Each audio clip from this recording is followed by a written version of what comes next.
We are now joined by Newsfirst's Chaturanga Hapwarachi for a special report.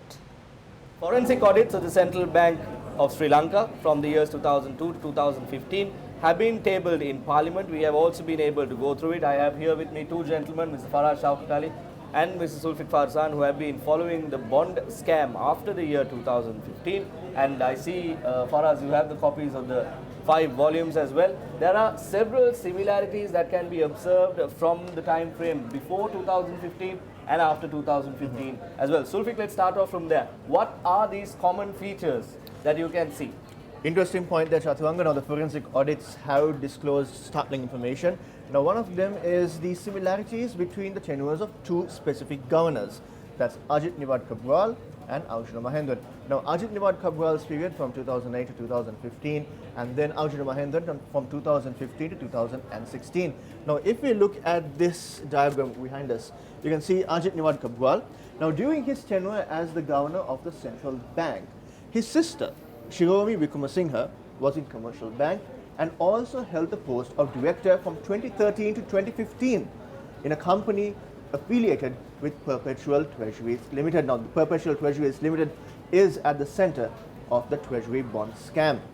Then we have Nihal Fonseca, the first cousin of Ajit Niwad Kabral. He was positioned in commercial bank as well. Then we have Amal Kabral, the brother of Ajit Niwad Kabral. He was in Hatton National Bank as a director. Then the brother-in-law of Ajit Niwad Kabral is Ravindra Tambaya. He was a director of DFCC Bank. Now, this all happened when Ajit Niwad Kabral was the governor of the Central Bank of Sri Lanka. The similarity is something similar happened during Arjuna Mahendran's tenure as well. Arjuna Mahendran, a Singaporean national, brought to the country to become the central bank governor, has a son-in-law, Arjun Aloysius, the beneficial owner of Perpetual Treasuries Limited. The son-in-law, before 2015, served as the CEO of Perpetual Treasuries Limited. Now, after Arjuna Mahendran became the governor of the central bank, he ceased to operate as the CEO. However, according to the Presidential Commission of Inquiry, Arjun Aloysius was in fact involved in the day-to-day operations of Perpetual Treasuries Limited. Now, Chaturanga, as you pointed out, this is one of the key similarities that we find in the forensic audit. And Faraz, now another point that we have been speaking of throughout the reporting that we have done after the 2015 bond scam is the departure from due process. And you have highlighted this on a number of occasions as well. Do you, in your analysis of this report, find similarities in that department? Well, yes. And we are especially talking about the time frame between 2002 until 2015.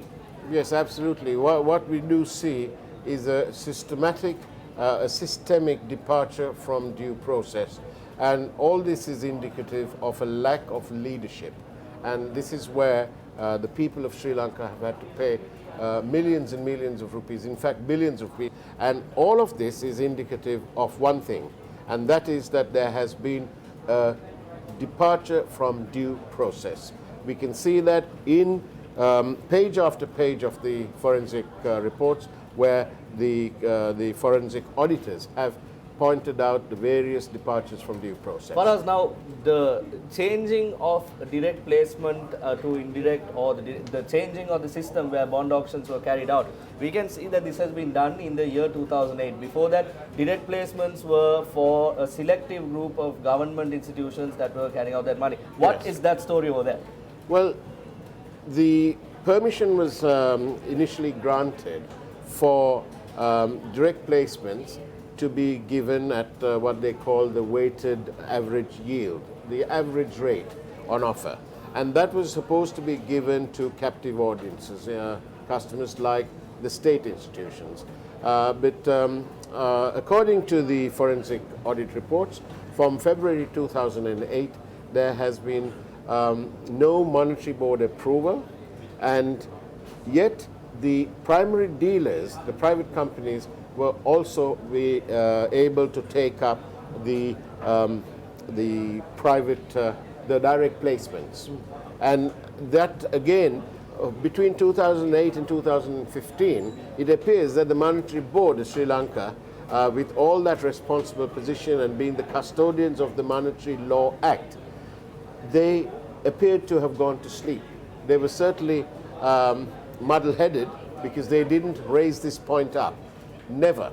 Between 2008 and 2015, according to what is contained in the forensic audit reports, the Monetary Board did not raise the issue as to why there was a departure from the captive audiences, the state institutions, to allow the primary dealers too. And the loss due to the placing of bonds through the direct method, you can see it all the way down here, is over 10 billion Sri Lankan rupees. And for as you mentioned about the weighted average yield as well, and the bond forensic audit report also focuses that that value is somewhere close to between 6 billion rupees to 9 billion rupees, and you can see this over here as well. This is a loss that has been as a result of the weighted average yield, and you can see that it's over 9 billion rupees. Indeed. Now, these two points that you raised are indeed very important points. Now, for us, we can also see in the forensic bond report that the date or the time frame that is allocated to return, as in the 5-day free period, The has settlement also date. been, the settlement date, Yeah. has also not been adhered to in the proper manner. What is the story there? Well, the usual form would have been between T plus 0, which is cash, or T plus 5, which is 5 days after the transaction. Now, you have to bear in mind that the government wants money pretty quickly, hence the going and raising of money by the central bank. Now, when you give somebody 5 days, well, that may be here and there, but according to the forensic audit reports, this T plus 5, the 5-day period, has gone on for several days thereafter.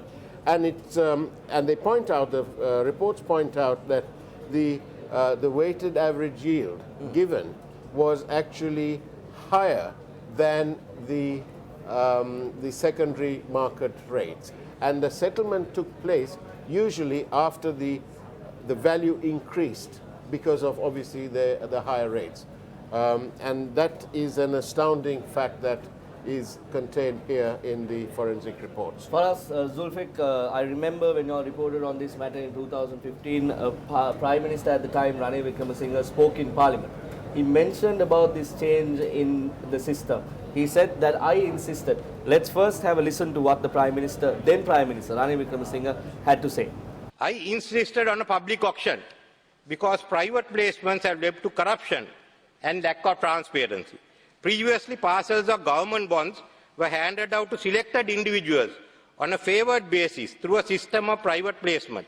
It took place outside the normal auctions of government bonds.